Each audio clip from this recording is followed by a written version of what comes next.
A for Aparna, B for Balambigai, C for Chintamani. டேடே என்னடா இப்ப போய் ஏபிசிடி படிச்சிட்டு இருக்கீங்க? அம்மா பழசு எப்பவுமே மறக்கூடாதுமா, கடந்து வந்த பாதையும் மறக்கவே கூடாது.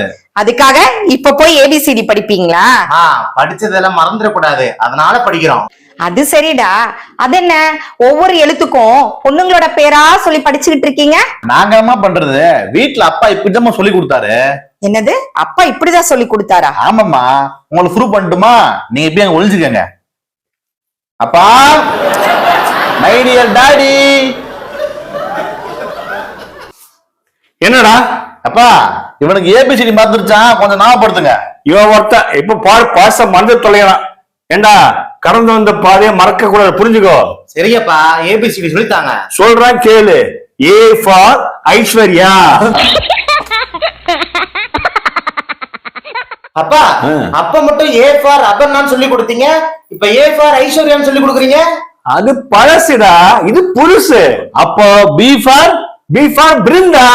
இதுக்கு முன்னாடி பி ஃபார் பாலாமையன்னு சொன்னீங்க, இப்ப புதுசா பிருந்தான்னு சொல்றீங்க. அதுவும் பழசுடா, இது புதுசு.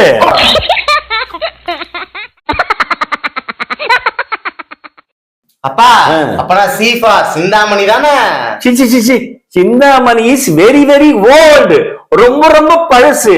சி ஃபார் கேத்தரின், அதான் லேட்டஸ்ட் நேம். லேட்டஸ்டா? எமோ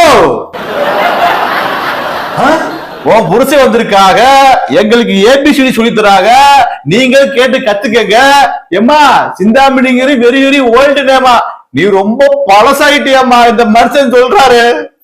இப்படித்தான் பசங்களுக்கு ஏபிசிடி சொல்லி கெடுக்குறீங்களா? சிந்தாமணி ரொம்ப ஓல்டா? யார் சொன்னது? சிந்தாமணின்றது அல்ட்ரா மாடர்ன், நியூ ட்ரெண்ட். பாத்தியாமா, மறுபடியும் மாத்தி சொல்லி எங்க ரெண்டு பேரையும் குழப்பறாரு. அப்படி மாத்தி மாத்தி சொல்லி கொடுத்தா நாங்க என்னதான் ஃபாலோ பண்றது? கரெக்ட், நாங்க ஏதோ ஃபாலோ பண்ணணும், நீங்களே கரெக்டா கேட்டு சொல்லுங்க. டேய் வாடா போலாம், மிச்சத்தை சிந்தாமணி பாத்துக்கணும். அப்பா, உங்களுக்கு என்னோட ஆழ்ந்த அனுபவங்கள் நாளைக்கு உயிரோடு இருந்தா பாக்கலாம். என்ன பாவீங்களா, என்னோட கோச்சு விட்டு போறீங்க? எங்க போறீங்க? சி ஃபார் கேத்ரினா, இனிமேல் சி என்ற வார்த்தையே உங்க வாயிலிருந்து வராம பண்ணிடுறேன்.